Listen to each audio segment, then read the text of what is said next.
everyone had a chance to review the agenda. Is there a motion to approve the agenda? Thank you, Pam. Is there a second? A second. Thank you, Nicola. All in favor? Motion carries unanimously. Public comments. The board has set aside time at the beginning and end of regular meetings for public comments for members of the public to share their views on matters involving the Wilton Public Schools and to help inform the board's decisions on such matters. 2 minutes will be allotted to each speaker and a maximum of 15 minutes to any one subject. For the record, please also give your name and address. The board considers the views of citizens in its deliberations and welcomes and appreciates public comment. The board listens to public comment thoughtfully and with interest. The board, however, generally does not respond to public comment during board meetings by offering commentary or answering questions. The board also invites commentators and the public to contact the board or the superintendent directly with any specific questions or concerns. The board, through the chair and the superintendent, may respond to questions and comments offered during public comment or shared directly, and in responding may also direct members of the public to the appropriate staff member for a response. Are there comments from the public?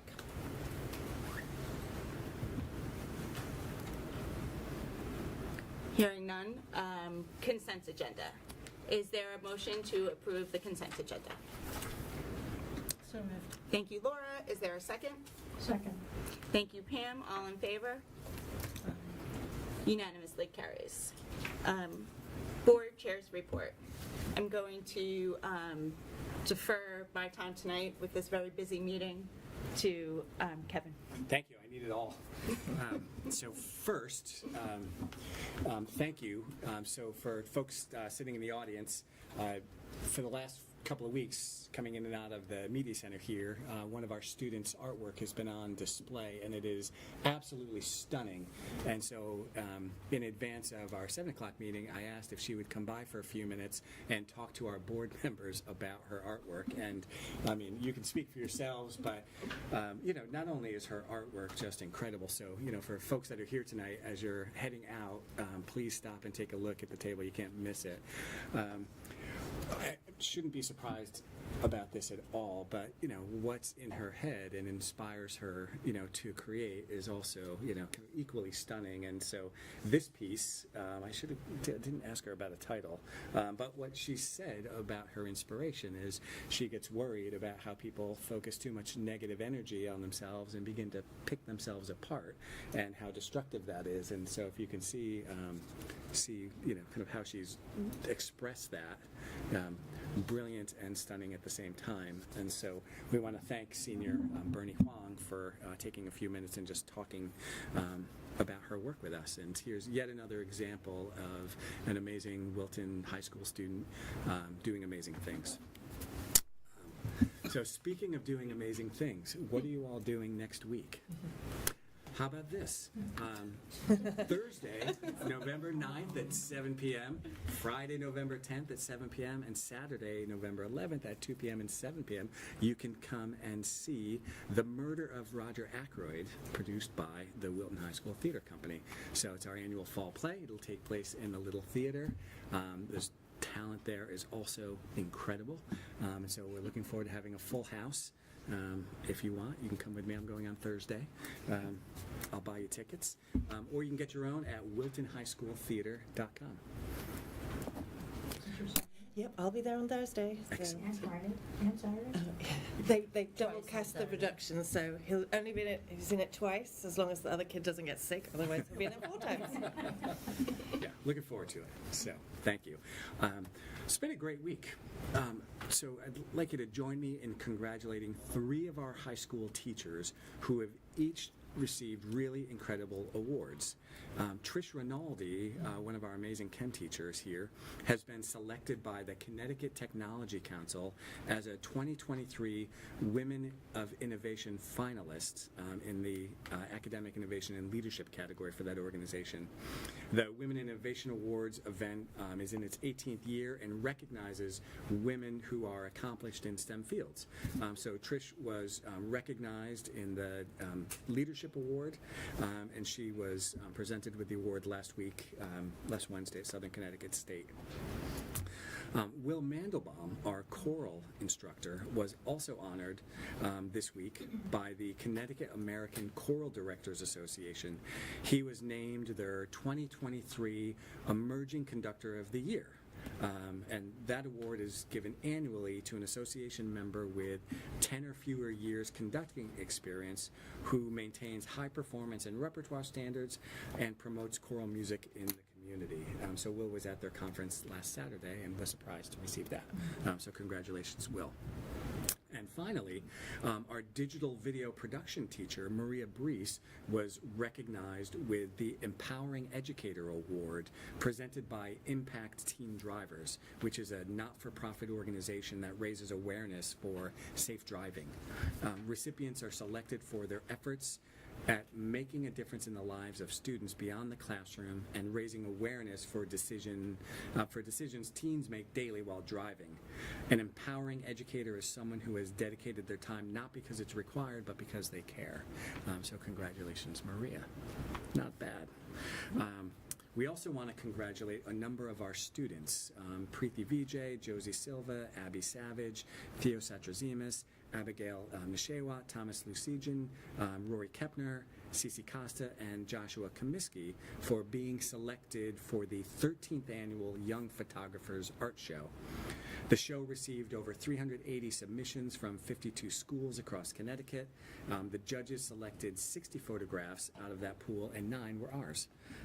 The opening reception will be held Sunday, November 12th at the Spring Hill Vineyards up in New Preston beginning at noon. So congratulations to all of them. So pretty amazing, as you can see. And then congratulations to all of you. The Wilton Board of Education has once again been recognized with CABE's Board of Distinction Award. This program was created back in 1998 to recognize excellence in the leadership activities of local boards of education. The board also received a number of Bonnie E. Carney Awards for Excellence in Communication. We received, I think, 3 awards in the special projects category. So one was for the video production we did advertising the farmers market. Another was based on the first episode of The Morning Warrior last year, and then the third for the Just Drive campaign. The district also received an honorable mention for the special AV projects for a program, AI Chat, Is It a Concern? So lots of awards. Want to just remind you again, as we did the last time we met, we're having a special showing of the movie Mending the Line. So that was screenwritten by one of our graduates. That'll take place on Veterans Day here in the Clune Center. Doors open at 5. There'll be a reception, and then the movie will be screened at 6. You may have seen in the news a couple of days ago, ASML announced a pretty substantial investment in hands-on science through a program called Junior Academy. That seeks to bring engaging science lessons to elementary students and to inspire interest in science. And so as a partner with ASML, we get to benefit from that program. And so our 4th graders over the course of this year will engage in 6 lessons, as well as a number of 4th graders around the region. And it would have been amazing if Brian gave me a heads up press release before it was published. So anyway, he's busy, we're busy, so we're excited, and great that ASML has made, is really continuing to, honor their commitment to the community. So are the kids kind of go to ASML and get the lessons? They come in here? They're working with a company called Mad Science, and so they'll come to the school. Yeah. Can we participate? Can we participate as well? Well, as soon as we book it, we'll invite you to come. Edie can give you the download. Right. Yeah. Just of more serious note, I sent a letter out to the community today just about our practice in responding to the change in law around kindergarten age entry. So that's been a big question. So I've been talking to Kathy, to Bernadette. I've been checking in with other school districts around the region to see how folks are going to respond and manage the change in law. So just to recap here, back in the springtime, the state legislature changed the kindergarten entrance age cutoff from January 1st to September 1st. And so there's a whole swath of kids who, prior to that change, the families may have been anticipating sending them to kindergarten. So there was some concern across the state about how to respond on behalf of some of those families who are anticipating sending their children to kindergarten.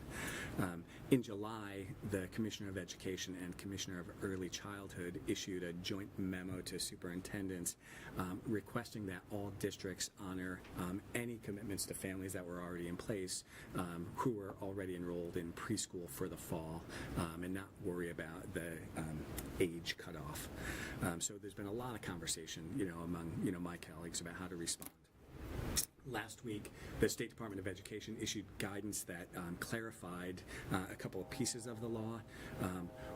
One, for families whose children are age ineligible, if families want to apply for early admission, they have to submit a written notification to the school principal. And so we clarified that today. And then districts are also obligated to conduct some kind of an assessment. And the state is not recommending any assessment. They're giving zero guidance. And so, that was also a lot of the just question about what's the best way to respond, how do we do that? And so the decision we've made here for this coming year is that if families have children who are, now because of the law age ineligible and they're interested in sending their child to kindergarten, they need to just send a note to the school, and then Kathy and her team will arrange an opportunity to meet with the child, meet with the family, and then in that conversation we'll review the early learning and development standards and just come to an understanding about readiness. But we don't anticipate withholding any children that would be interested in coming to kindergarten next year. So should parents submit that letter now? Because I read it today, but there was no date attached to the... Yeah, I didn't, so I didn't, it's, the notification's kind of rolling, right? Kindergarten is, happening in the fall. And so I think the only sense of urgency that a family might feel is if they didn't know what we were going to do and were worried about, potentially losing a spot in preschool if they couldn't come to kindergarten. And so hopefully notifying people that if they're in that age band and they're interested, that should relieve some pressure. So Kevin, you sent that to district parents, but do you send that to preschools? Yes, so working with Kathy and Bernadette, they'll circulate it. It'll be posted on our website, and so, But like the other private preschools, are you in contact with them? Yeah, you can speak to that. Bernadette goes and visits all of them. Yeah, and I think, we also get families calling, and so, we have that information now readily available. All right, I think that's it. Are there committee reports? I don't think any of the... No. So next up is to review and discuss enrollment projections, and it's goal 11 and 12. Great, so we want to invite back to the board table Mr. Mike Zuba, who comes to us from the SLAM Collaborative. Mike can kind of introduce himself, tell you about his background, and then he'll walk you through the projections. So Mike, welcome. Good evening, everybody. Thank you. See the screen. Probably been about 2 years since I've been here last, I I think think. it was Yeah. 21? Yeah. I think it was Yeah. 21. December 16th, I Oh, pulled out the yeah, report. the report right there. Perfect. So, yeah, good evening, everybody. Mike Zuba, I'm the Director of Public Ed Master Planning. I'm a demographer and city planner. I've been doing enrollment projections for over 20 years, largely in the state of Connecticut, but also throughout the Northeast and down through the Southeast U.S. So for today's presentation, it was really an update from where we were at in 21. That projection report in 2021 was relying on really 1 year of data after COVID. Now we have several, and we're actually reestablishing trends. With any enrollment projection, everything is kind of based on the information, the trends. You look into that a little bit, but then you're trying to set a trajectory over the next 10 years. Some conditions have changed a little bit since we were here last. I'll try to touch on the highlights of what I think is important as I get into the presentation, but by all means, anything is open for discussion. If I'm touching on something or I'm missing something that you want to talk about a little bit more, just let me know. I know it's a pretty dense deck. There's a lot of data. There's a lot of charts. I can spend hours on it. I'm going to really try not to spend hours on it, but really touch on the most key points. So with that, you see that you can get into the content. So we always begin with enrollment drivers, we call them simply. These are all the myriad of factors that go into impacting enrollment within the schools themselves. It's things that are really external to the school buildings. Then we'll go through some of our enrollment trends analysis, touch on the highlights there, and then get right into the projections. I won't touch on any of the detailed projections themselves. That's more information that is not really presentable, but it's really good for your budget, facility planning, and other types of process. So on the next slide, one more. So 2020 census was fielded right at the time when the pandemic was hitting in that spring of 2020. At that time, they counted 18,500 residents of Wilton. The State Department of Public Health has been doing estimates yearly. 2023 is not out yet, but 2022 estimates from the DPH, they're saying it's about 18,500 as well. So really stable population since the pandemic, and their mathematical models are kind of counting the in and out. And we do know there's been a lot of housing change in that time frame between spring of 2020 and where we're at today. But right now, the best estimates that we have that aren't relying on that 2020 census are through DPH. On the next slide, since I was here last, we were able to get more detailed cohort level data from the 2020 census. So that's what we're showing in the chart on the right-hand side. And really, this chart is pretty simple. Anything that's splitting that axis, where anything to the right of the zero is showing a growth in those 5-year age cohorts. Anything to the left is showing a loss based on that 2010 to 2020 change. There's really no surprises here. We're seeing this same profile throughout many of our Connecticut communities where we have a loss overall of those individuals in that 40 to 55 range, growth in those that are above 55, and then we're seeing some growth in the 30s, kind of mid-20s into mid-30s. We did use this detailed information, but disaggregated by male and female on the next slide to be able to do a little bit deeper look at females of childbearing age. So anytime you're doing a 10-year projection, you have to be able to project or estimate births for some of those missing years.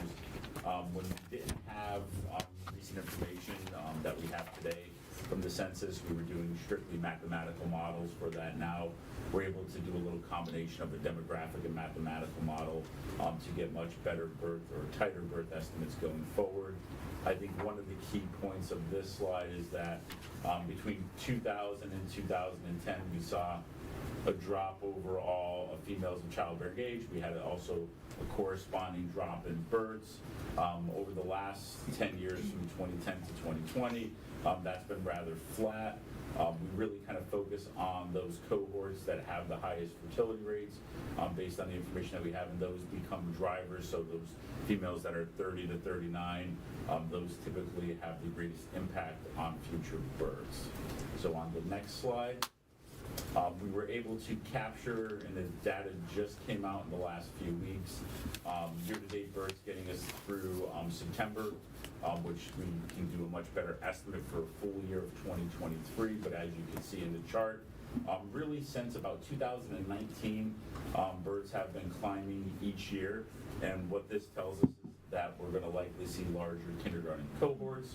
But really, we're looking at the year of 2023 exceeding the last 3 years. So, where we climbed up and we're now at a level that you really hadn't seen in a number of years. So really kind of going back to 2007, 2006, 2008, where we were in that 140, 130-ish range. That's kind of where we're trending towards, or what's being reported for the last several years. For 2023, we're on pace for just under 170. So that would be kind of a recent high, going back to 2006, where you were at about 167. So quite a number of years in between having that number of births in the community. Quick question, Kevin, Sure. if we were like transposing kindergarten class sizes, would the graph look similar? What have that? Oh, you have it? I don't know what chart it is. I don't know what slide it's on, but I know it's All coming. right. Maybe No, I was just curious, no. like how much will the births Yeah, I'm gonna- lead in parallel to Yep. kindergarten? It's very interesting. We're going to touch on that. Okay. So just tracking unemployment, I think the key thing here is that based on year-to-date for 2023, it's now getting back to that pre-recession level of, or pre-pandemic level of 2019. Next slide. Okay, so looking at the home sales and looking at the housing market, when I was here last, we were reporting on 380, 390 total sales in the community. We had 2 years then and almost a full year of 2021 of elevated sales. Anybody who's been tracking the market, we see that inventory is much lower, prices are higher. We've seen some drop off in total sales. So 2022, just over 280 total sales, still exceeding the time period leading up to the pandemic. So still elevated from that pre-pandemic level. But our year-to-date, which we extrapolate out for a full year based on historic percentages, is leading us in that area of about 210 to 220 home sales. So much lower than we've had in several years, but kind of on par with 2017 or 2018, 2019 levels. But this is something that we're seeing throughout many of our Connecticut communities. It's just a reflection of the price points and the tightness of the market right now. On the next slide, we're tracking across our median sale price for single-family homes, shown in top in the mustard color. So year-to-date for 2023 it has that just over 1 million. It's been a pretty steep climb since the 2018, 2019 level, where you did have a period of stability between 700 and 800,000. Condos shown in the red line on the chart as well have been increasing, but not to the level that the single-family homes have. That's standing year-to-date at just under 600,000. A big driver is tracking housing permits. So when we look at our single-family permits, averaging about 7 annually over the better part of the last decade. It's pretty even split between new construction and tear down and rebuilds. Shown in the red color is where we start adding those multifamily housing permits on top of that. You'll see in 2010 we had a spike with White Oaks, and then in 2022 the 141 Danbury Road development has that other spike that just kind of really stands out when you look at that multifamily permitting activity overlaid on top of the traditional single family. In talking with the town planning department, this was a chart that we've been tracking, and one that we updated. There's a really good level of detail, which is great. What we look for when we're looking at future residential developments, we like to be able to go ahead and categorize them and look at not only what is the status, so is it under construction, is it recently completed? Sometimes for even those that are recently completed, such as 200 Danbury Road, it does take a little bit of time in order to be able to get any kind of student generation coming out of that. But really, as we look at those that are approved, we want to be able to get as much insight as we can on whether it's going ahead as planned, what does that schedule look like. We're able to get that from the town planning department, or if a development is kind of in a little bit of a hiatus or at stalled category, we need to be able to make some adjustments, because for developments, once they become approved, and we see that they're of scale and they're likely going to add students based on the bedroom counts, is really what we look at. We want to be able to add those student generation in at the appropriate time. So it's really good to be able to have that updated information. You'll see a large chunk of this chart is dedicated to those that are proposed. I'll touch on those in a little greater level of detail, but there are significant units tied to those developments that are still in that planning or proposal stage. Most of those are market rate developments. Some do have some small affordable components, but by and large, when I look at the bedroom counts, most of these are 1 bedroom, 2 bedroom. Very few developments nowadays do we see have a large number of 3 bedrooms. So I wanted to be able to break down the future residential development and the impacts for school-age children based on those categories that I described. So if it's approved and under construction and it's moving forward, we know that we're going to likely see students from those, and then we feel confident that we can then add them into the enrollment projections. For those that are still under the proposal or planning phases, We very much want to be aware of those, understand the student generation for those, but we do not add those to the enrollment projections, because from experience, I've had several large projects that were proposed, not go forward, and it could really skew the projection. So what we advise is, as those developments are tracked going ahead, we've provided a number broken down by the various grade levels to the best granularity that we have from our information, really kind of K-5, 6, 8, 9, 12, what those total yields are going to likely look like, to be able to then kind of add those in mentally, or just do a quick update to the chart as those move forward, if they do move forward. For the student generation, we've been using adjusted ESI multipliers. It's a multiplier that they have for Connecticut and several communities in the Northeast that we find to be very reliable. We compare those to the actual student generations within the communities themselves that we work. In this case, we drew comparisons in Wilton. We're also able, through these, to be able to have it by bedrooms, so we're able to do a little bit greater detail by using these multipliers, but then also being able to have it at grade level specific, so we know exactly how we want to be able to feed those students. And so overall, we're looking at about 0.22 students per unit, with the largest share of students typically coming out of the elementary, smaller shares coming out of the middle and high school overall. And like I mentioned, for the proposed developments, we have 654 units, about 78 elementary students, about 26 middle, and just under 40 high school students, so a grand total of 143 versus those that are really in the pipeline, I'll call it. The approved development, we're looking at a total of 66 students, with the largest share being in the elementary, middle at 12, and high school at 18. Next slide. Okay, getting into our trends analysis. So going back 2 years, I was standing, I was at the podium, I think, but I was talking about our new to district students. We're looking at that level of analysis. This is a pretty granular analysis where we do ask for a lot of information. So this is where we take the student IDs, the SACID IDs, the students' unique identifiers. We run a calculation on those to see who was in the district in the prior year, to identify students that are new students to Wilton Public Schools in the current year, or any year that's after that year that they weren't there. So what we saw in 21-22 is that we had just under 300 total new to district students. The largest share of those shown in green is typically the elementary share.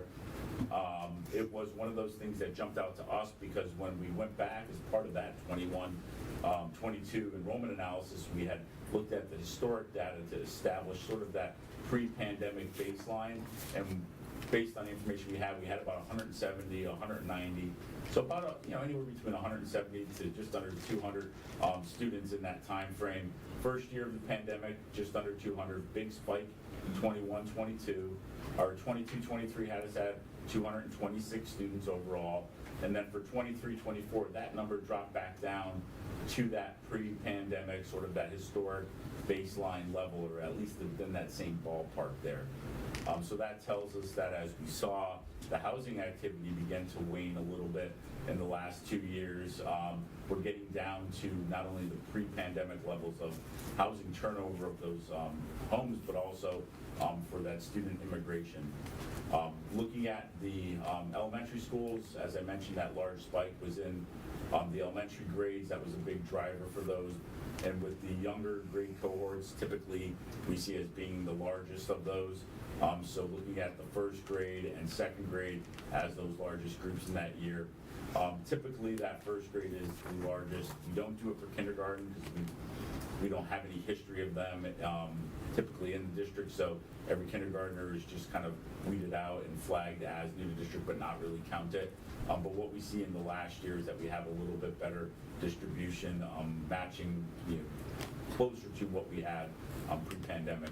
Looking at the middle schools, we saw that number drop off as well, down to about 35, nowhere near the peak of 60 in 21-22, a lot of closer to that 18-19 level. And then in the high school, we had that spike in 22-23, with the dropping back down to about 45 students for 23-24. Next one. This is a different look at net migration. So rather than tracking individual students, we now compare just the grade cohorts from one year to the next. So we group them. I group these based on your elementary and your intermediate, as well as your middle, and then your high school. So anything shown below the zero access in red is a loss of students, so that would be net out migration. Anything in green above the zero access is net immigration. So 21-22 for the elementaries, aligning with that new to district student analysis, we had a lot of net gain in students in that year. It flattened back out over the last 2 years, but the only year in the recent past that you've had a loss was really that 2021 pandemic year. For the middle schools, it's been increasing, so we were on the up and up after the period of net out migration for the middle schools. Really over the last 5-6 years, you've seen some steady in-migration there. 23-24, just over 20, and then the high schools themselves, we're seeing an increase there overall.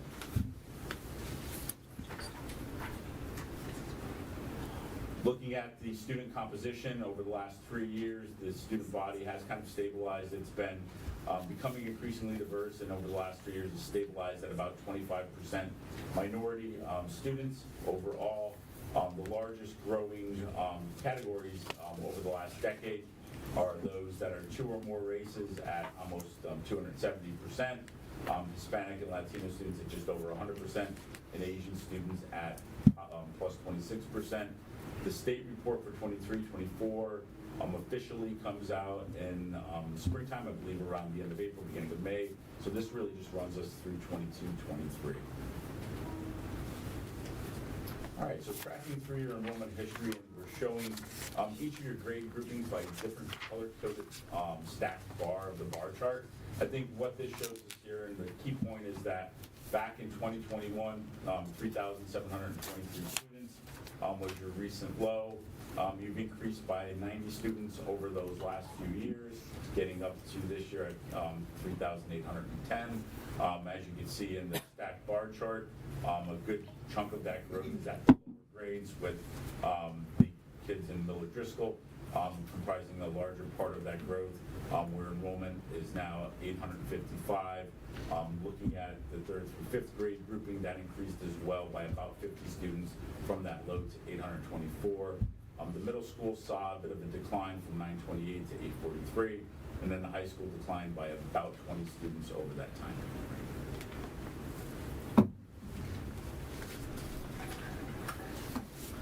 And I won't spend a lot of time on this. I think I just summarized it, but this is just a good look at the stacked bar charts and looking at your different grade cohorts as they historically have moved through the system, with them broken down by each building, with Miller Driscoll on the left showing those pre-K through 2 grades, with pre-K being the mustard color bar chart. Cider Mill on the right showing the 3rd through 5th grade. And then on the next slide, we group Middlebrook Middle School, as well as Wilton High School, and this just shows those grade groupings as well.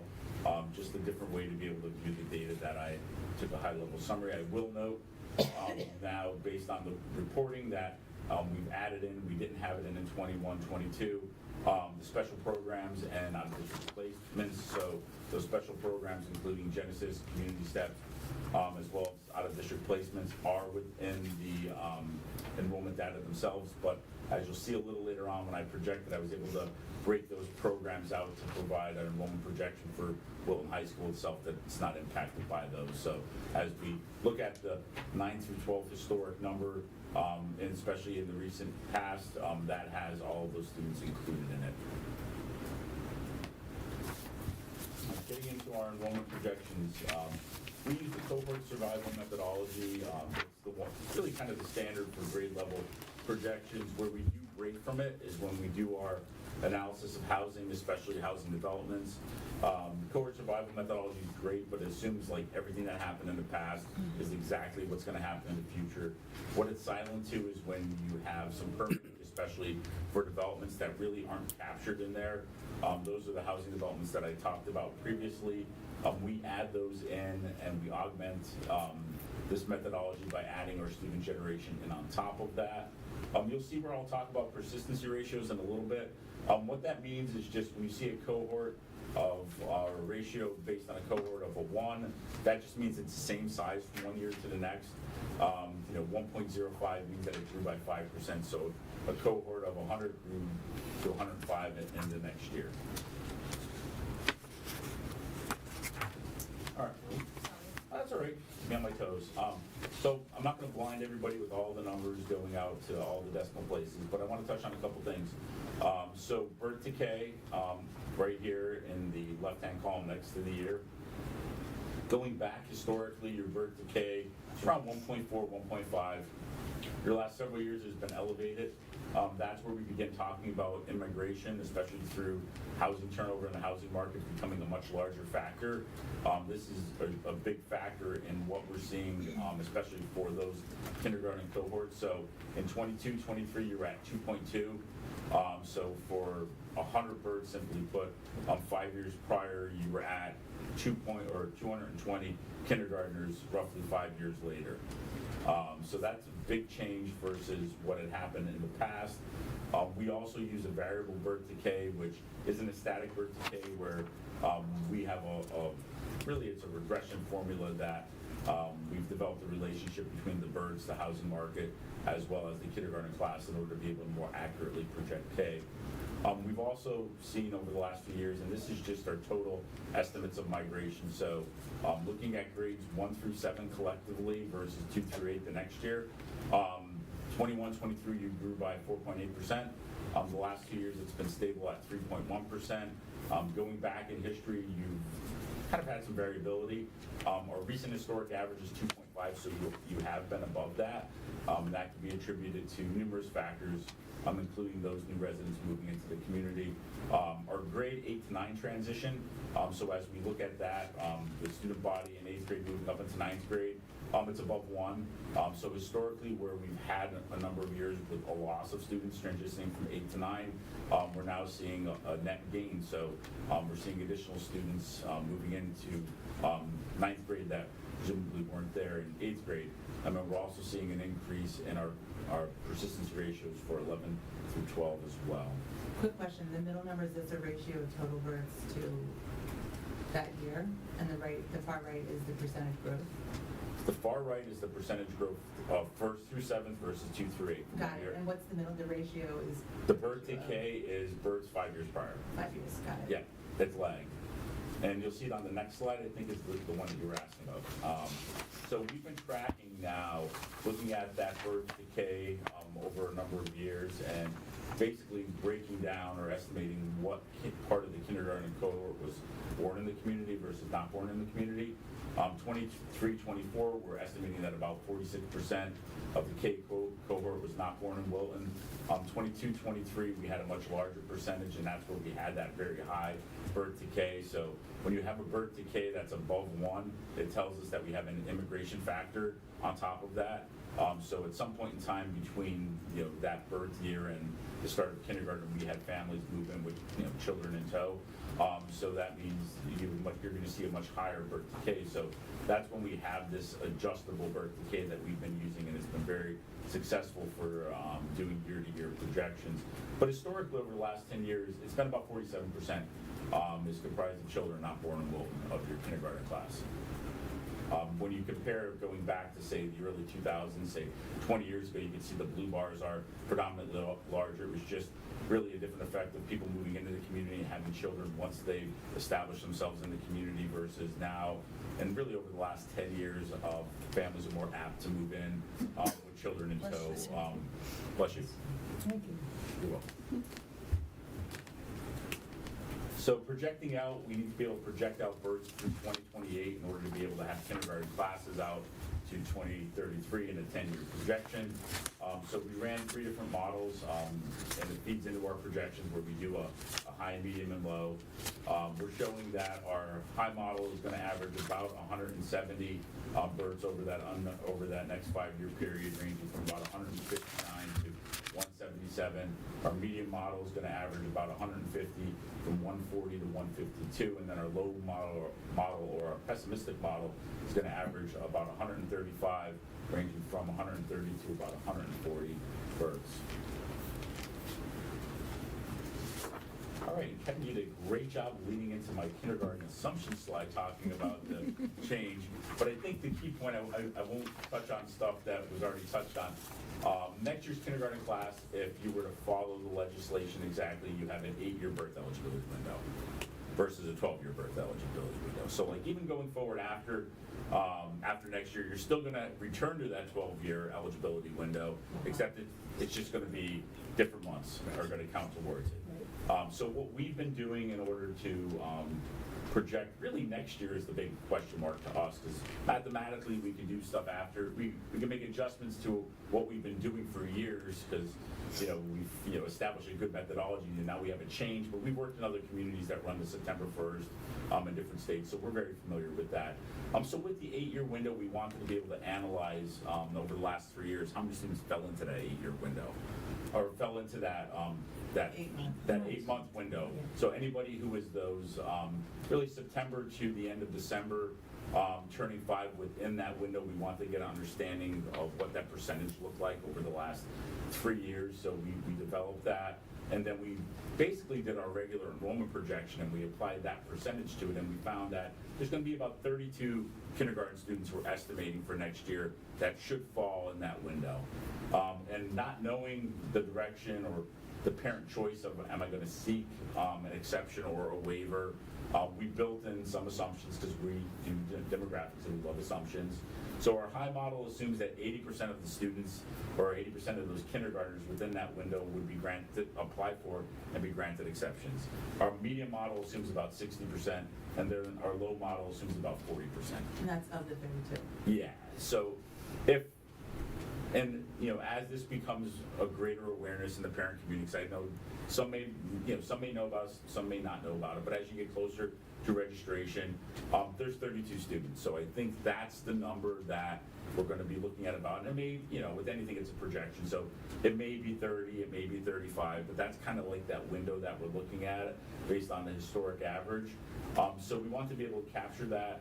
But that's a number for next year where you may want to make some adjustments, especially if you're doing it for section level budgeting.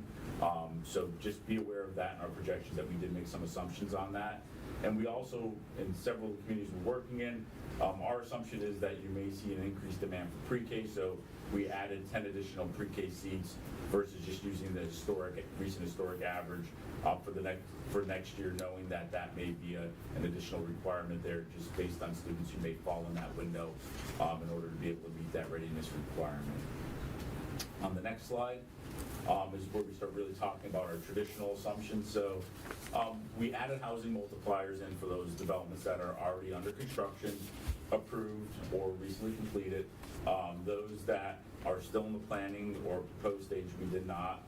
Our variable birth decay is something we've been using for years. We use that for all of our kindergarten. And we have a high, medium, and low model. So our high model uses, and it's no surprise, the high birth projections. The medium uses the medium, and the low uses the low. But we really kind of tweak the student immigration. So we know the housing market and people moving into communities is a huge driver for enrollment projections. So our high model assumes that we're going to have an immigration of 3.5%. I said the last 2 years have been elevated, but it's been around 3.1. So it would be slightly higher than that. But we also know that with the housing sales and the turnover at a lower level, that's going to be a little bit unlikely, because that number is likely going to even drop off a little more next year. So our medium projection model uses 2.9, which is a little bit below that last couple of years average, but still above that recent historic average. And then our low is at 2% immigration, so below that recent historic average of 2.5%. So what that does is now we're spreading out sort of that cone or the meteorological cone of uncertainty. But what it gives us range of projections. So the blue line is showing us that high model and those high assumptions. The green line is showing our medium model, and the red is showing our low model. So under our pessimistic model, the red, we're showing fairly flat enrollment. So right now we're at 3,810. We're projecting flat, so we have lower than we've had births and we have lower immigration. You're going to be flat enrollment for the system out. The high and medium model, which have captured that elevated immigration and have slightly higher births, are now showing some growth. So the high model is showing growth up to 4,434 students, so about a 620 student growth over the next decade, and the medium model is showing 4,120, about a growth of 300 students over the next decade.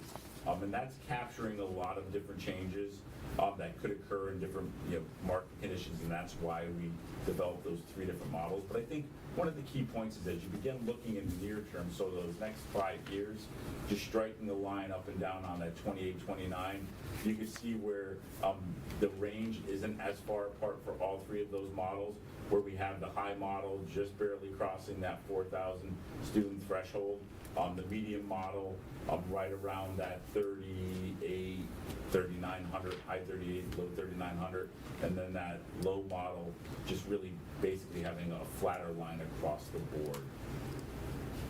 On the next slide, we break it down, focusing on the medium model, which we still feel is the best one, I think, as we track some of those developments and we look at the direction the housing market goes. I don't see it going back up to those peaks of 21 or 20 and 21. But if they do, you may want to pivot over, especially if you're doing any facility planning. But right now, the medium model fits really well. So what we're seeing is part of that growth out to 4,120 students. We're seeing that, especially early on in the elementary grades. So looking at both pre-K2 as well as 3 through 5. We're looking at the midpoint. In 28, 29, we're seeing just under 920 students in Miller Driscoll School. We're looking at 872 students in Cider Mill.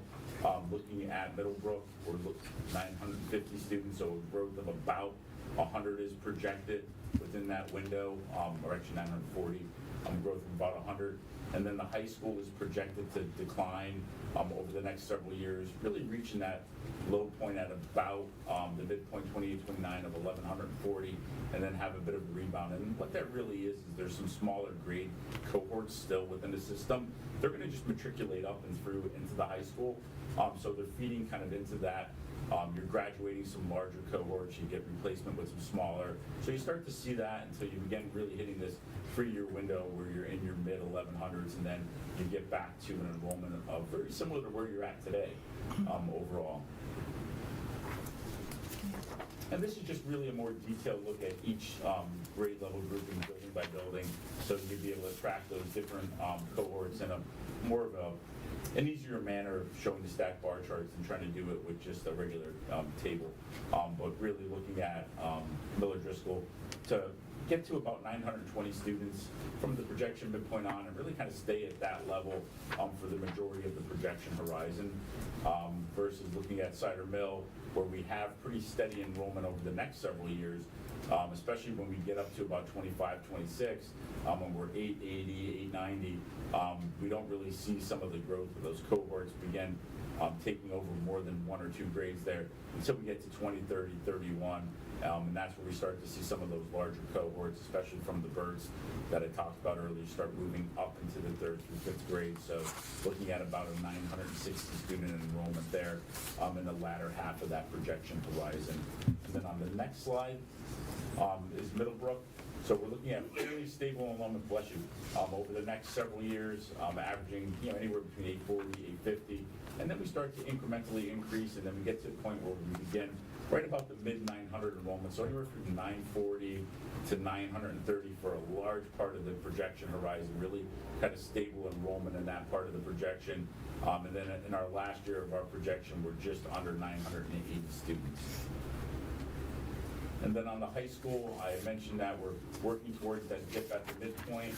and then we have a rebound. What I did here was I took and this includes all of the students, including those in those other programs I mentioned earlier.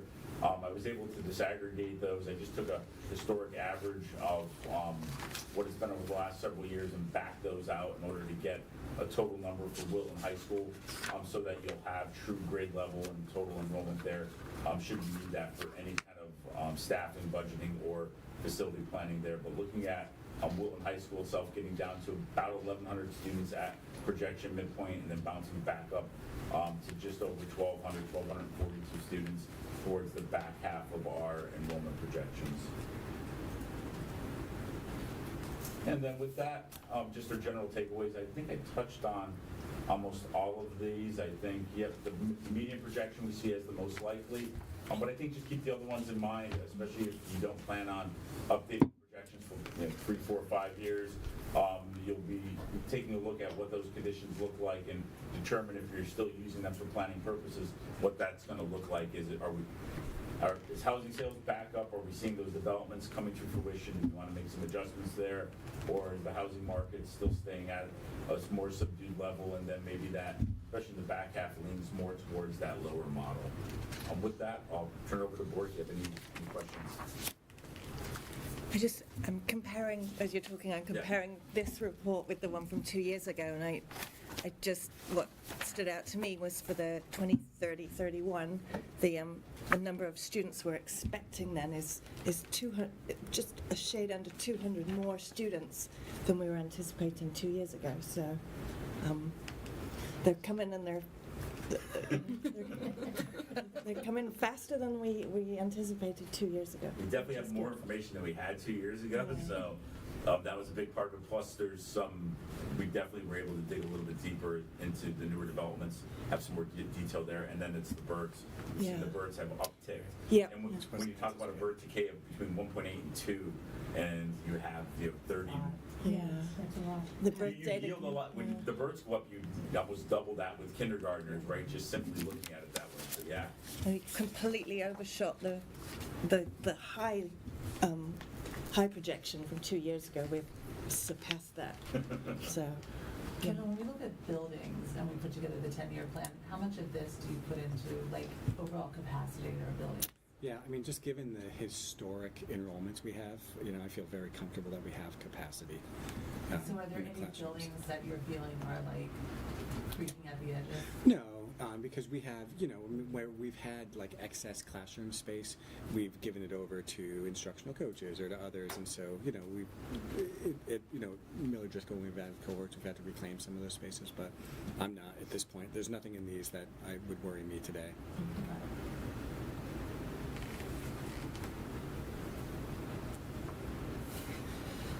Thank you. That was very interesting. And I know you have a packed agenda. If you've had some time to digest and you have any questions, you can just funnel them through into me and I'm happy to answer them. Thank you Yeah, so thanks. much. All right, everybody. Yeah, yeah. All right. This is Have a good excellent. evening. Thank Yeah, you. appreciate it. Yes, thank you. Take care. Great explanation.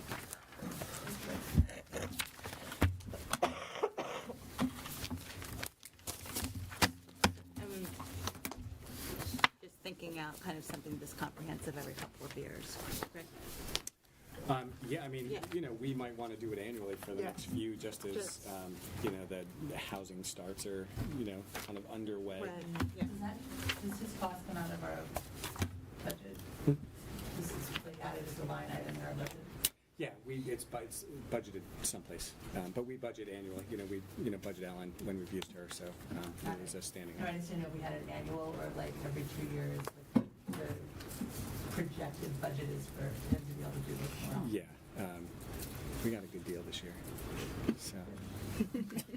do we expect 141 Danbury Road to be full of people by September? Do you have any inside None. track on that?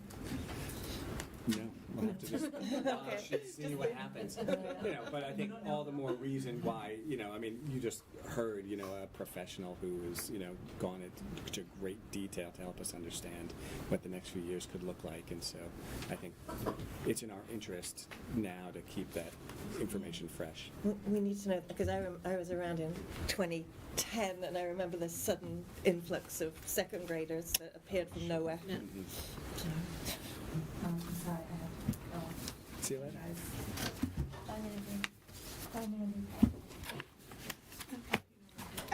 So next up is building action plans, That's goal me. 1 through Okay. 9. I'm going to try this again. It didn't work last time, but I'm going to try it again. So a couple of weeks ago, we reviewed and discussed our end-of-year standardized testing results, and we had a lot to celebrate. Our efforts to improve the academic performance of our students have been paying off, and so tonight we'd like to share with you our plans for moving forward. But before we begin, I'd like to try to make a distinction between strategic or continuous improvement and what I like to call business as usual. In the field of public education, strategic or continuous improvement is often just a euphemism for change. We make some strategic changes based on a theory of action, and some of those changes work and some don't. If they do work, though, they should be continued, perhaps refined, but no longer considered big strategic changes. They should become business as usual for us. So some of what we discussed tonight may not sound or feel particularly new to you, and that's by design. Because much of our work around accelerating academic learning has been working and working well. There's always room for refinement, and maintaining the practice requires attention and resources. But if it is working, then we're not going to throw it out and start over, if that makes sense. But we also want to share with you what will be strategic changes during the Improvement Science Fair. Let's see if this works. Yeah, okay. Unfortunately, I think there must have been a communication breakdown because Kim is not here tonight.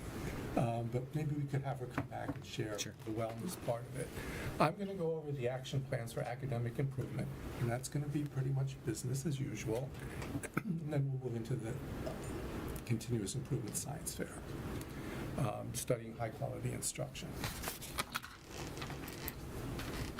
So I want to provide some context for our discussion about academic performance because I've been hearing some things lately about grade level proficiency that I think require some clarification. I think intuitively we all understand why being on grade level is important, but I think it's helpful to be explicit about why it's important. Students who are at grade level are more likely to graduate high school, be accepted and finish college, earn higher wages, have better job security and more career opportunities, and demonstrate a greater sense of self-efficacy and personal empowerment. And there are some counterpoints in terms of being below grade level. I'm going to let you read through those as I talk. But what you're seeing up there can be a pretty grim outlook for students who struggle academically. So for me, it is absolutely imperative that we do everything we can to make sure every student meets grade level expectations. It's an overarching moral obligation to our students and to our families. The problem I see is when this is framed as a zero-sum game, when our efforts to improve the outcomes for students who struggle are pitted against the needs of all students, and that couldn't be more wrong. The fact of the matter is, we only improve the outcomes for students below grade level when we work to improve the outcomes for all students. Now, it is true that we carefully monitor those who meet grade level expectations, because as you can see, it's vitally important. But we put equal emphasis on the academic growth of all students. And again, I'm going to say we only improve outcomes for some when we improve outcomes for all. And I want to show you what that means. Can I interrupt you for 1 second? Sure. What were you saying the concern was? What was the concern? You just showed us those two, right, meeting or not meeting, but what was the concern that you were hearing from other people? I've been hearing things, particularly in the media, about a focus on kids approaching benchmark, and that all we're focusing on is getting kids to grade level. So that's kind of what I wanted to explore a little bit tonight. Okay? So if you look here, this is NWA MAP growth scale from last year. The blue is high growth, which improves the percentile rank. Medium growth retains the percentile rank. And low growth, the percentile rank declines. Another way of looking at this is, if you're in the green or the blue, you're making more than a year's worth of growth within a year of school. Yellow, you're making a year's worth of growth in a year. But when you're in the orange or the red, you're making less than a year's growth. You following me so far? Okay. I just a point of clarification about this data. This is growth, not academic achievement.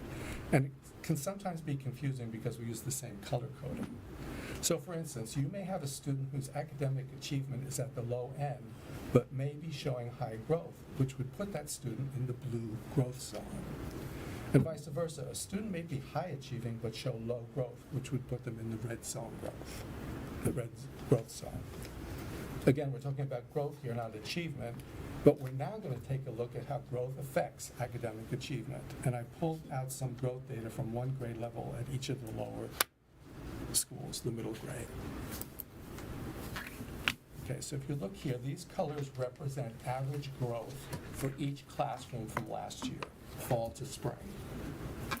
So classrooms in the blue and the green, on average, show high growth for all students, which means more than a year's worth of growth. Classrooms in yellow showed a year's worth of growth on average. Later on, you'll see some classes in the orange and red, which means less than a year's worth of growth on average. So now I want to draw your attention to some contrasts by showing you what is possible. If you look in the lower right-hand side, 80% of students met benchmark in reading. That's for this group here. 80% is a really good number, right? But when you think about a cohort of 250 students, that still means we have 50 kids below benchmark. Just think about those 50 kids, right? It's like more than 2 classrooms. In those classrooms, all of the kids would be below grade level.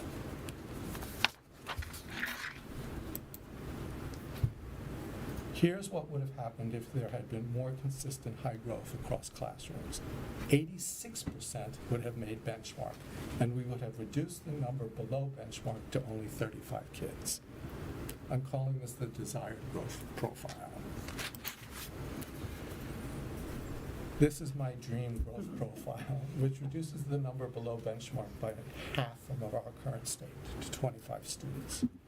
And remember, this is average growth for all students, but has a significant impact on the number of students meeting benchmark. This is math. 48 kids would be below benchmark. A desired growth, only 38 kids below benchmark.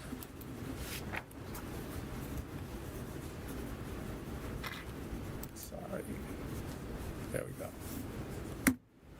And then my dream growth profile, 30 kids below benchmark, down from 48.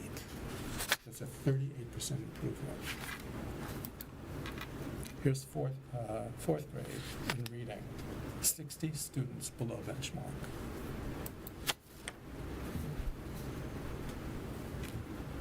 Now 40 kids below benchmark, cut by a third.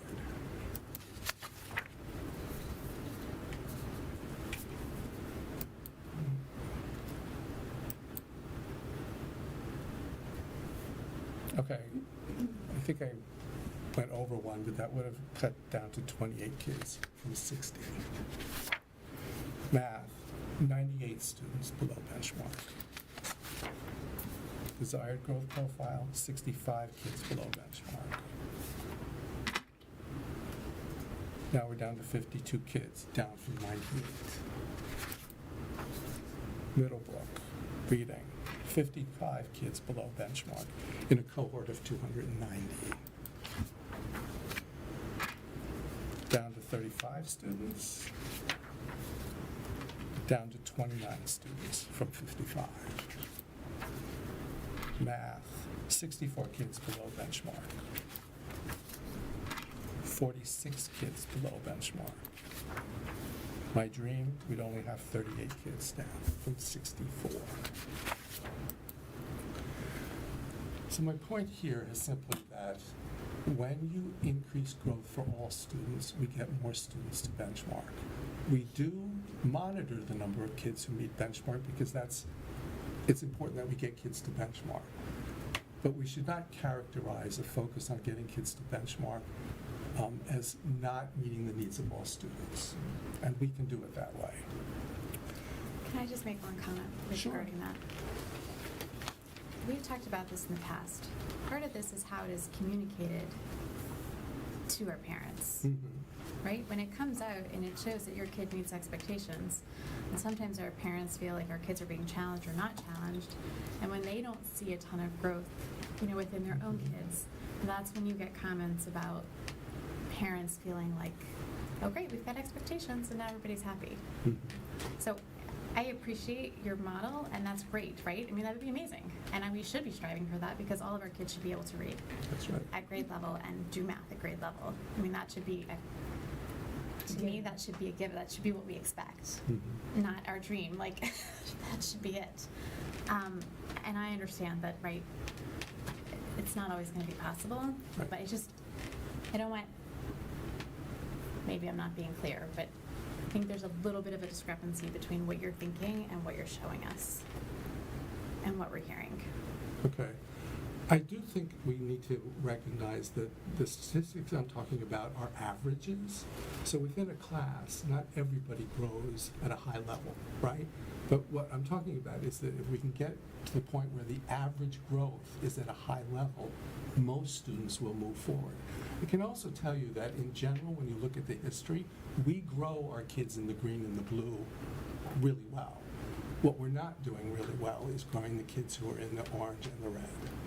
That has been our historic issue. One of the stories in this district is that we have large numbers of kids who are just below benchmark. And I think it's a complicated situation, right? Our teachers and our parents expect kids to be successful. And so what we do is that we scaffold their learning so that they are successful. But then when they get to the test, the learning isn't secure and they're not showing it. To me, that's kind of low-level, low-hanging fruit that we should be able to solve. And we've talked about this with particularly Cider Mill, is how independent and secure is the student's learning. I think sometimes when we talk about that, people take away that we're only focusing on, quote, the bubble kids. And what I'm saying here is that that's not our approach. We do look at kids below benchmark. We look at grade level proficiency. But what we also look at is growth for all students. There are going to be instances, individual instances, where we haven't done right by certain kids and they're not growing, whether they're high achieving or low achieving, and we should be working on that. But I have a concern when people in public say things like the only thing you focus on are the bubble kids, and that's not true. I think it's the message that goes to the community, though. That's what I'm saying. We talked about this in the past. I think our message that goes out needs to be different than what it has been. Okay. If there's any way I can communicate it better, Jen, I'm more than welcome and open to feedback on it. Every time I present the test results, it's not only achievement, I've focused on growth as well for all groups of students. I think it just needs to be on a smaller scale, right? We need to reach out to smaller groups of people versus Okay. a full-on, we're 4,000 student district, right? And so kind of, a lot of things kind of get lost in the weeds. I do think communication And then we is a kind big of, challenge. what comes across is not necessarily what you intend. Okay. So anyway, this is all the lead up to the action plan that Lucille shared with you. There are certain ways in which we can scale up high academic growth, and we have in fact been doing a lot of that the past few years. I didn't show you what our growth was like in prior years, but the past few years, and our data shows that, our accountability indicates that growth for students is at a much higher level than it has been in the past. The most important thing is teacher collaboration. That's the number one thing that will get us from the current state to the desired state to the dream state. Teachers need the time, the resources, and the support to do those cycles of learnings. They need to analyze student work. They need to do planning. They need to then implement it and then circle back and see how did that work, again, by analyzing student work. And they need to do that not only with their grade level colleagues, they need to be doing it with their coaches, with support staff, special ed teachers, interventionists, and even some of our excellent coaching administrators need to be present to help with that process. We need to use all of our available time, program time, IET time, faculty time. That's the work that teachers need to do, because obviously we have some wonderful bright spots. Those bright spots are only going to grow if we give teachers time to collaborate. I also think central office, the past few years, has taken a more active role in trying to support this work. So Kevin, Andrea, and I do regular visits with the buildings, and we're there to help and support and problem solve around issues around curriculum instruction, assessment, and professional learning. We need to continue the good work that we've been doing around SRBI. I have shared with you data that shows that those kids make exceptional growth. I call that a kind of a return on investment. And we've begun looking at things like movement between tiers a little bit more carefully. And then finally, linking the goals that we have for our students to the teacher growth and support plan. So we have teachers setting goals and then developing plans around professional learning, collaboration, student feedback to kind of support achievement of those goals. So that's what's basically in that. And again, for me, that's business as usual. It's been working really well for us. We just need to continue. Any questions? I think in terms of reaching community, we've talked now a number of years about changing the parent-teacher conferences and how they're set up. Yes. I think that would be a perfect time. Okay. That parents, right, there's no miscommunication at that point. If you're sitting there talking to a parent and talking about where their child is, and if your child meets expectations, what we're doing to try to get them to the next level, and if they're not yet there, what we're doing to try to get them to it, that would be a perfect opportunity to try to kind of share what you want to share and change the dialogue and kind of move in a direction that we would all like. I know Kevin. It's on the list. It's always on the list. For the last 2 years. So it's a long list. I know. But it is. It's I know. And that's folded into the larger conversation about distribution of time, right? We also know, and we've talked about at this table, that the majority of time, as it should be, is spent with teachers and kids in classroom, and we give short shrift to planning, to collaboration, to those other vital pieces that make up the whole picture of time needed to really support kids growing and achieving at high levels. And so that's something too. Our staff everywhere is asking for more professional learning time, and that's the boundaries on the day are pretty firm right now. So that just presents another challenge to overcome. And I think we could even be more creative in how we distribute time. I think we have some ideas about how, if we could get better chunks of time, teachers could get more work done. When you only have an hour here or an hour there, it takes you half an hour just to reorient back to what you're doing. So that's just my thought on that. Any other comments or questions? Can we move on to the science fair? Okay. So,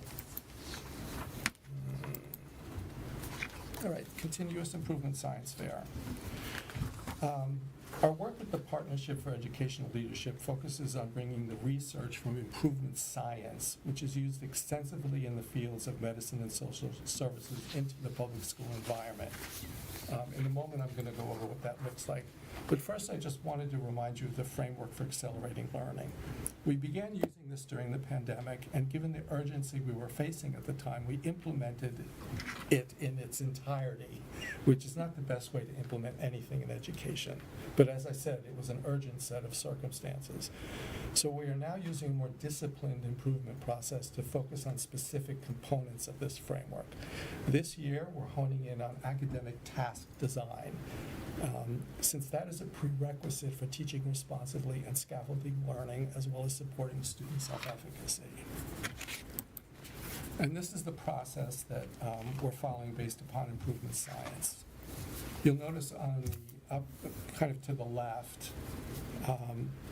it starts by understanding the current system. And that's where we're living right now and what you'll primarily see in the building plans.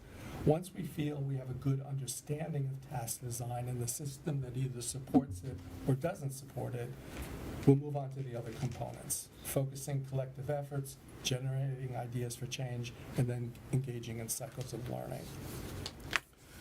I hope that maybe this year, as this work evolves, we could come back and share progress with you. We didn't get to do that last year, but we did see a nice progression throughout the year, even though that was our first year really doing it this way. But I think this year, as we move on to some of these other components, that would be a good opportunity to come back. I did want to point out that each school is trying to build off their work from last year, so how their studying task design will look a bit different at each school. Okay? So are you ready for the science fair? Okay. So Those in the audience should feel free to join Yes, the science please fair as join well. Last year, I seeing a timer and try to get you to time. I'm not going to do this. I'm just going to let you go. Try to be mindful of your airtime with each group. Try to give each group some time. When would you like to be back by? Let's say, you want to do a half hour? Yeah. Half hour? Half an hour? Yeah, half hour. Good. All right. Come back and debrief once you've had a chance to talk to everybody. Four stations or just one? Just No, the just four four. Just four. stations. So let's go. So rigid, we just said we weren't going to say that. Right? So talk about an elementary principal. But then you said Yeah. For it, right? all right. This is where I get to walk around. Yep. This is when you get See, delivering on. Where do you want to go first? Do you, Right you can, behind you. I think Jen's there. you want me to go outside?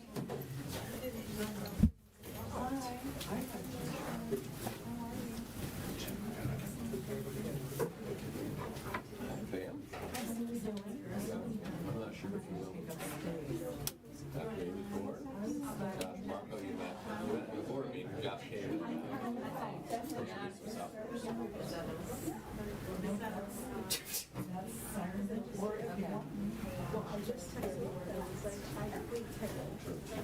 So we have a profile. Started kind of with our graduate. Accelerated learning framework. This is kind of our new improvement process that Jeff was explaining with a different graphic. Kind of living now, as he said, is like this vision, understanding the current system. We need to like focus on collective efforts. So for a vision around task design, we're kind of focused on content areas, standard, process subject areas, quality instructions, what keeps turning it. And then making thinking visible, kind of in our building, you may think about it a little bit. Here, So those are kind of the big things going on. last year, Josh, we talked a little bit about our bright spots. and then, Your question? so the vision is what we're trying to improve in for whom, right? So you're zeroing in, is this making you more focused? Is that kind of what the, That's our goal. We really want to focus on tasks that we're giving kids and how that's showing them what other the different tasks that we're given, whether it's assessments, projects, et cetera, kind of breaking them down further again into like those areas so students can really show their learning to teachers. And so then we took it and we wanted to redo some of the systems that we have in place. So we wanted to take a look at what do we have now, what's going well, and that's some of the bright spots here. And I think the important is all of these tie into each other, which was great when we sat down and kind of looked at it. Everything that we're doing here ties together and gets us where we want. Some of the things that are most problem are this response. I was so glad you guys, it's like you learn.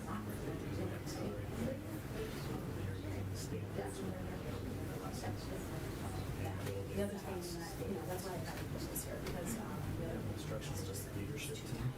So one teacher from each of the departments goes together. that just really talks about Professional learning with them.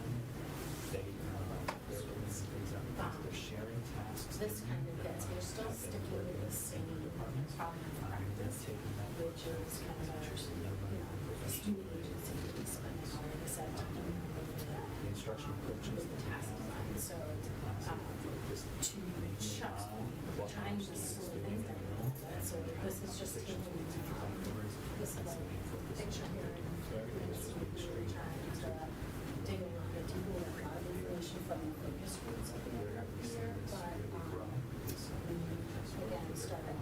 this first from last year. And so that's just one part of what we are doing. So now we're starting to think, how do we say we move in section? We're starting to see some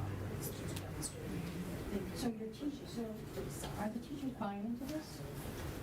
Yeah, they're really buying into it, and I think it's the effort of all these different bright spots and how we're integrating them into what they're doing, rather than it be this initiative. Right. They're seeing it all tie together. Yeah. And I think that's really meaningful to them, and the students, I think, are starting to see it with their capstone portfolios. We've heard from this year's seniors, they're seeing it a little more so now. And even with the Tri-C report, you saw it even more with the freshmen and sophomores, the introduction, they're seeing how that happens through their time in our school system. The making thinking visual, I have to tell you, our teachers are recalibrating too. It's a huge integration across the school. A teacher was showing me the other day, a student came up to them and said, "This is so great that I get to get up and move around in class every day, and all my teachers are doing this now, and whatever you're doing it right, because I'm not sitting for 86 minutes and I'm active." Yeah. It's pretty incredible. And I think as they see other teachers having success with it, they want to jump on board too. Those questions. So, you know, because having been a teacher, teachers hate change, as you know, and they fight tooth and nail. So, you know,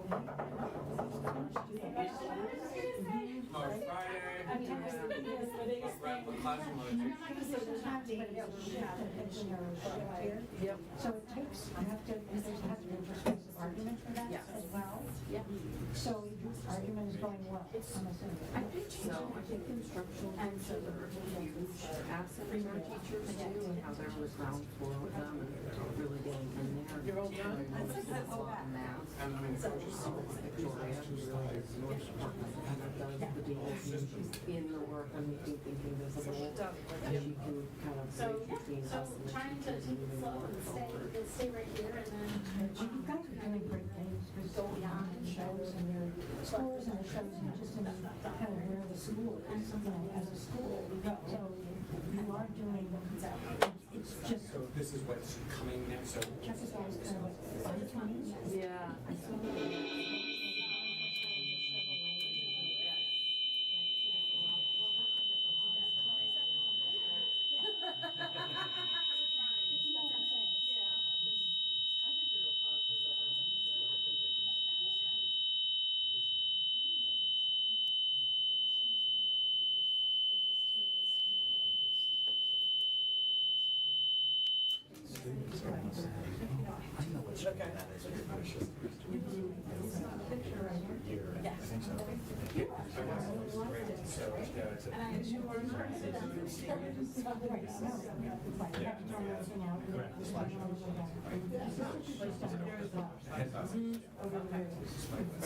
Just completely away and starting anew. Like it looks like you're shifting and building and shifting and building, and then redirect. A lot of the times our instructional leaders is kind of, this is just a continuation of this, and But they're here's the shifting new. and refocusing, they're shifting and redoing, but we're not. I think it's important as educators to keep growing as we keep trying to grow kids too, and that's kind of the approach. I think we try and teach the teachers, and this is our lesson. I think the profession has come to get stuck. And that's a problem. You know, all professions have, people when they volunteer. One of them I think for teachers is they get stuck and they get on they get on a flow and they get on a roll and they get into a system and then that works and then they don't, and then you come and say, no, we're not gonna do that anymore, we're gonna do this, and it's, oh no, you didn't do that to me, Yeah. So I think, the shift is. Healthy. Yeah. More viable? Yeah. Yeah. Yes. You can't stay, there's not enough people, no matter what your profession is, it's always going to be changing. There's always new data, there's always new ways. And stressed. tries to do a good job, so she's great. She has a picture of my work. You guys are still filming all this. Yes. It's a good school. We need a new building, but it's a good school. I think I have to go somewhere else now, right? First I said, persevere and we're going to try and work out the problems.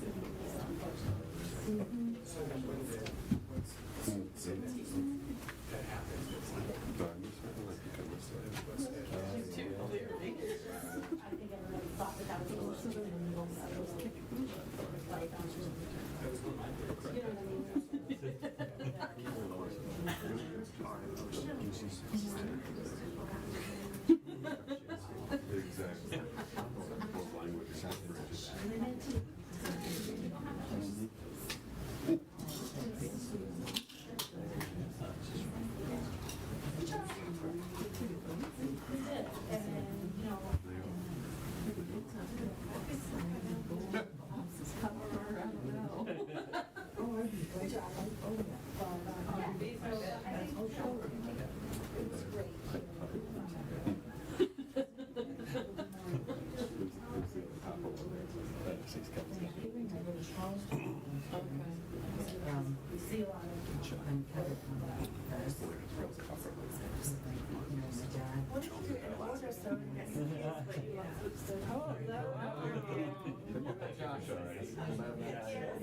You know Amy, I think.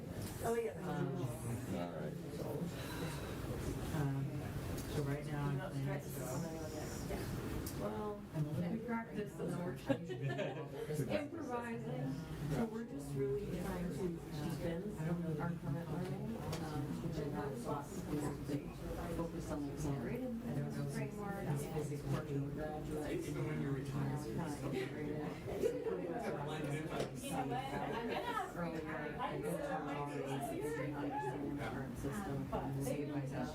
Focusing collective efforts, taking a bottom practice here with specifically on task design. Reviewing that, assessments, projects, etc. Can you make me just make the learning concrete for me by talking about this in regards to a certain subject? Yeah. So, one thing. So, Secondary some of the rights teachers that he wasn't take it to the approach of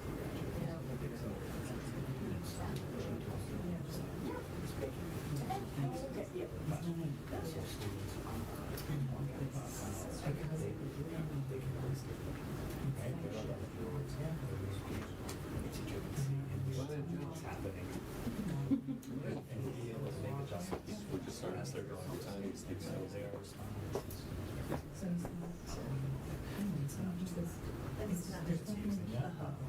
That's old school initiative. A lot of groups are doing that. Is it a high school thing or district making it visible? District.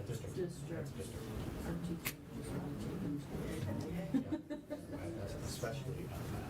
I have But you can see the history of another major rights so they have to they meet every 3 weeks. They meet.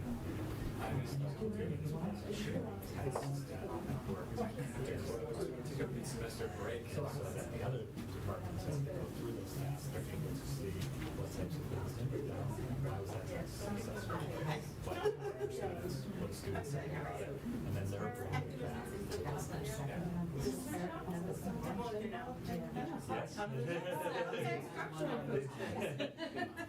And so, Victoria, our instructional coaches are having conversations with teachers out here, they're talking about why did you design the test? Does it help the trade? How does it fit the position? And all the this conversations after. And I'm just thinking to all the bright spots. It was interesting. We were previously looking all the together. overlap and kind of see each other, that you see a lot of some work with the instructional coaches, with the instructional leadership and the teachers, which is pretty amazing. We're really excited about this. Obviously, our test scores is something we're pretty proud of this past year. And I think that's largely due to the efforts we've been putting forth with data teams. In particular, that our instructional coaches have really helped to analyze the data in ways that are meaningful for our teachers so that they can be responsive on the ground floor to closing gaps. Did data teams do in all subjects or ELA and math? ELA, math, and then we really started them in science as well. We started taking the science math tests last year for NDSS, so we're modeling a lot of what she's done in math in particular. She has a coach, and she's kind of helped the department from that. And then interventionists are also really a huge piece of that because they also review data. So most of our students that are close to benchmarks and what supports can we put in place to move them across it. Another thing I would mention is math. Going back to that again, because that's always kind of a hot topic here, is our integration of the Algebra 1. So we're no longer doing a level 1 and a level 2 class. And I think over time, I'm not going to say it would be this year, but I think we usually have to give things a good 3 years to see where they go and give teachers time to get used to the process of teaching. But those are the things I think help us close some of those gaps and giving students access to level standards and more students at home. Comforting, familiar flavor. When my classes were separate, was there He likes it too. Bears it out, Yeah. right? If you were to visit the classrooms, I think things were taught very differently in the two spaces. And now having special education teachers that are co-teaching in some of those classes, all kids are benefiting from those supports that are in there. And we're just getting better and better at that model, and I think making things visible and all these different things is really helping us to close some of those gaps. But also focus on what are the tasks that we're asking students so that they can be successful. Kind of move forward. I think it's really helpful. This is these parts where we have things to actually think about. So I'm kind of, yes, I'm trying to think about challenging all the And then that right side is just talking about what are we still looking at, what are we trying to understand? How are these systems aligned to the graduate? How they aligned to the accelerated training? And so where students are now saying, oh, I know that, let's support you as a graduate, and then teachers are really on top of this. So there's a lot of things that are working, not only to make teachers understand that this is happening, also to make students understand. Task in a U.S. history class. So I'm trying to think of the last one that was in, they were working on the Constitution. And they were rewriting the Constitution. So yeah, Shorter so that's shorter type atmosphere, so that they can get an understanding. That's not 50 minutes where they're kind of breaking it down. And then what they did was they did it around the board, around the side, broke it down into different sections. They were doing first level. And then I broke it down into different sections and then just counted to get them to understand. That's just one example. One classroom. now my uncle lived in the same place. My parents used to have these, and then my two uncles live out on Long Island. Do you guys think that the accelerated learning framework, so when this first introduced, it was a heavy lift? I heard you talking about, I also helping, instructional coaches are helping, everybody's helping, I'm sick with info, and then allow our teachers more time to actually teach. Is going to help them? Is that, do most of your teachers feel that way? Do people feel okay? They don't feel like they're spending all their time on this data versus actually teaching? What's the... Instructional coaches really break down the data for teachers in really meaningful, useful ways. So when they go into their data teams and used to do a lot of this work, they can get down to the nitty-gritty of that work and then talk about how that's going to focus efforts in the classroom and how that might shift some practices. That's what I've seen, but you may have seen because it's more than No, I completely agree with that. If you wanted to assume that, taking a look at something we collect the data on right from start to finish. Of the analysis, something that would take 8 hours. If the instructional coaches and anybody else from administration looks at it first and makes it digestible, then you can shave 3 hours off, and then the teachers are talking about strategies that help create the growth. So I do think that not just giving all teachers and all departments the entire scope of that task has been really a key element in making it successful. And the other part of the accelerated framework, which I think made a lot of sense to me, coming out of the separated classes and the pandemic, when it was a hybrid model, was the scaffolding, right? Just paying attention to it and saying, let's just have growth, and we know that we're dealing with the standards and the content and grade level standards that we need. Let's just give them what they need to get refreshed. I think that was a tough one, but I think that was a tough one because a lot of teachers think, I have to get them to this certain level, and it took a little bit of time to say, well, first give them what they need, and then we'll get to that level. So I think the combination of all of that fits into the accelerated framework. I was trying to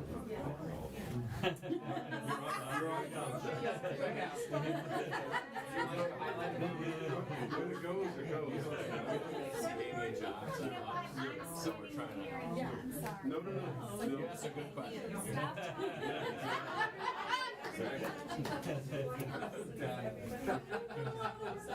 Is there still scaffolding going on? It's still going on? Yeah. Is there less of it this year? Is it going to go away? I think it's just more streamlined. As students have come off the pandemic and spent some more time in school, it's not that it's still varies. So I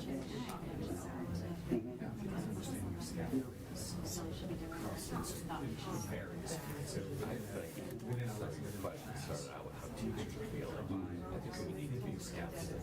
We need to feel good our staff. Our staff is but overall, I think that you saw the CAC survey, just research I don't think we've seen this talk about this teamwork staff. I think there's a lot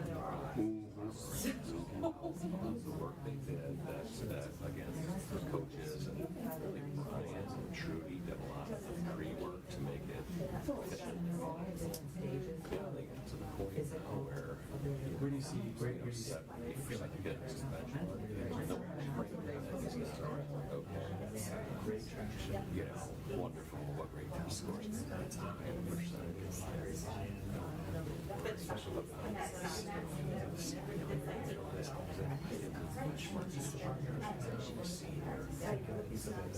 one of my prospects. So I try to frame with our kids, and I think focused on making changes, But you're right, it's generally speaking, making that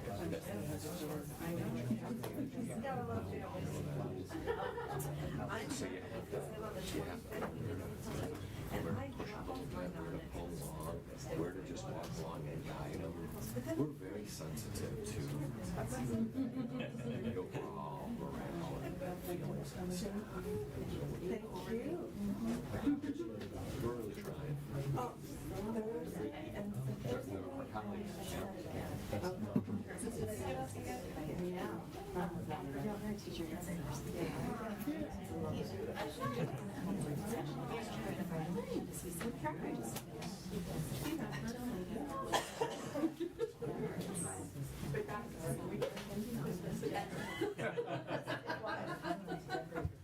Work that out ourselves.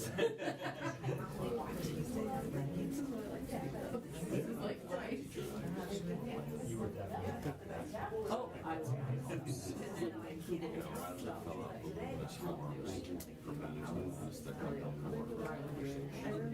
It's gonna shape the work a little bit, but I think it's good overall. It's a lot of conversation and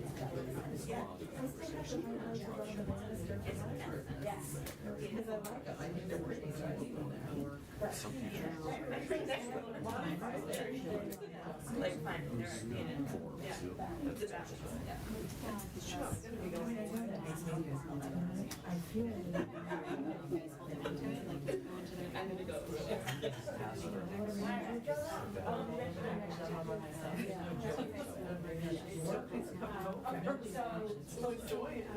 there's no question. I mean, that those forums were helpful. Pretty extensive write-ups. So now I just think our conversation has been about the conversation. We'll just try to we're not complaining as an advocate. If it works for the staff, for the faculty, and it helps overall, right? Yeah. One quarter and 3 quarters ago, people a little bit more from recent years. I'm glad you care about stuff so much. Yeah.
Yeah.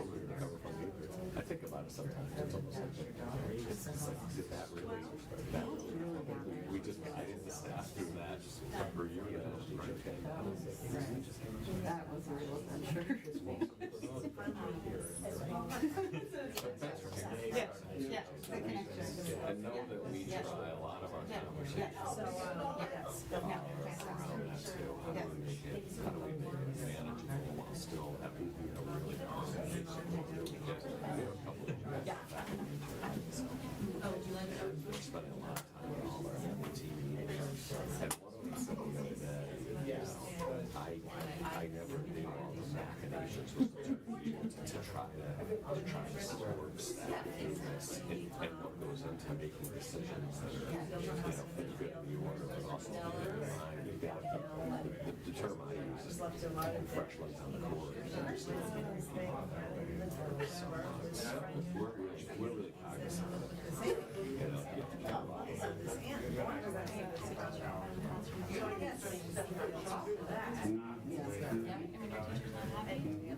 What's going on in classrooms and all these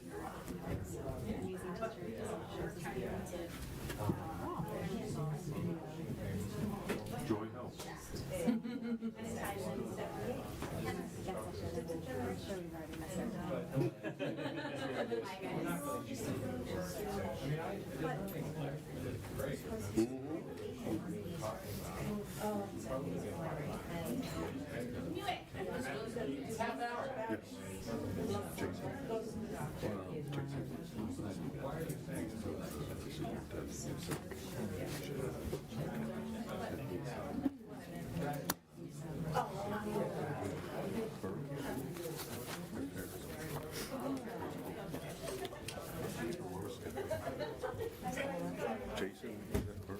I'm sorry?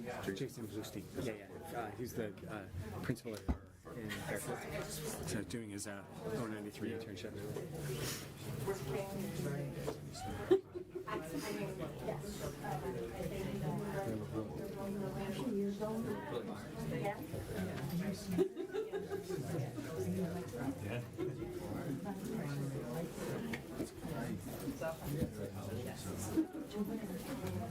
That sounds all right to you?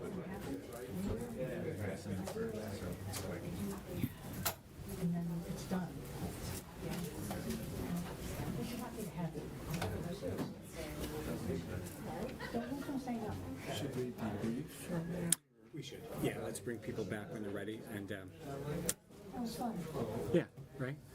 And they're doing really great work. And it's focused and it's shared. Yep. This is the work that moves the needle.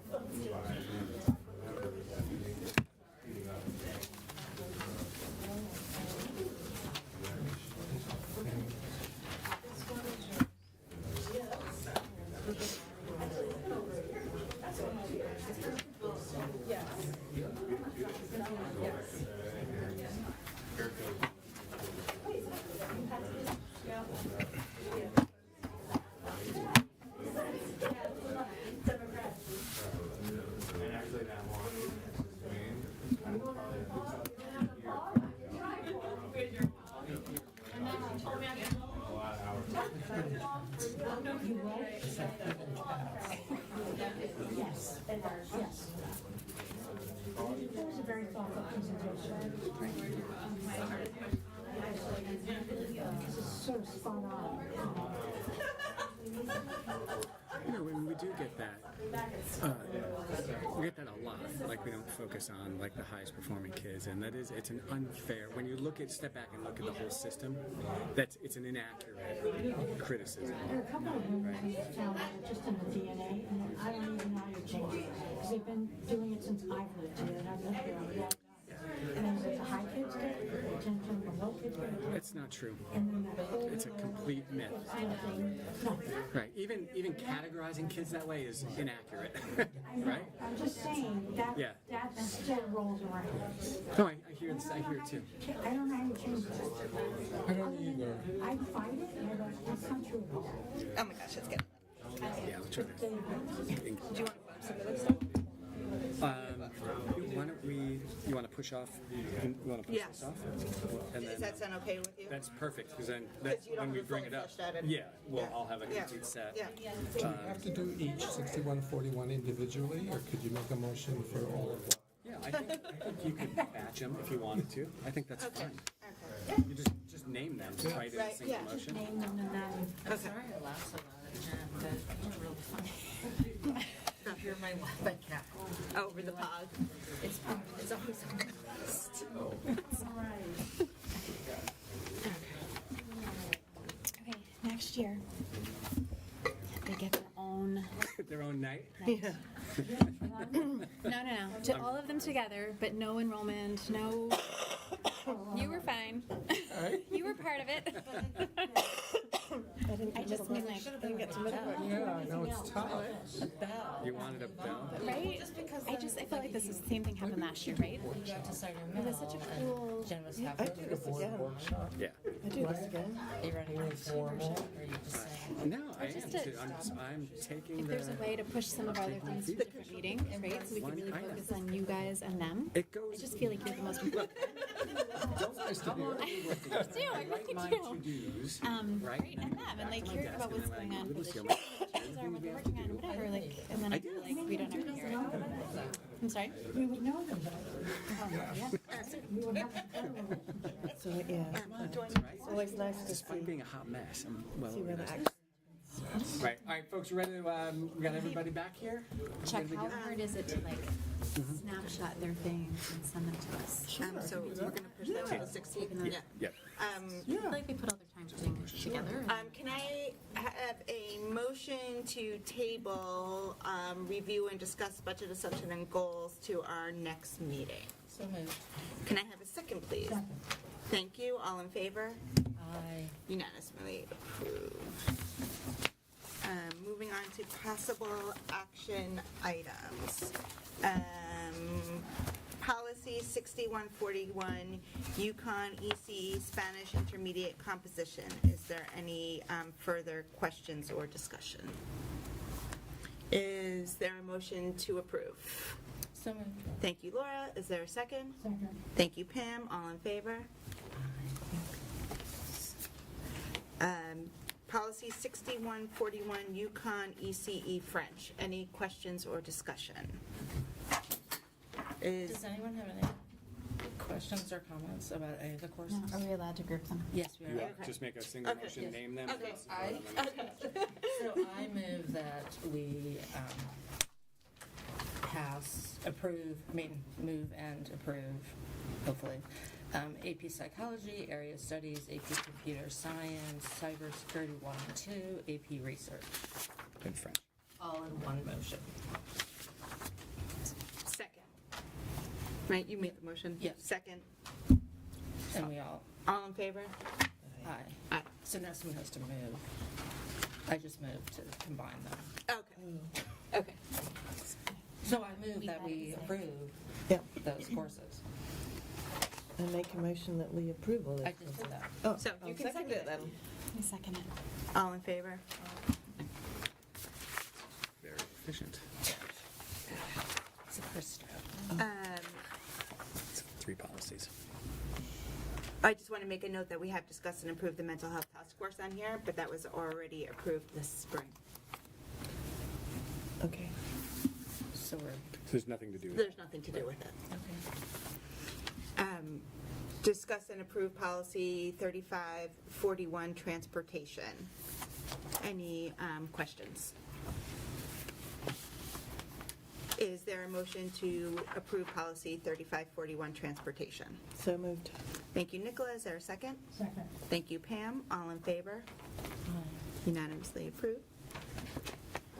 And is there discuss and approval for policy 4115.2, the emergency action plan for interscholastic and intramural athletic events?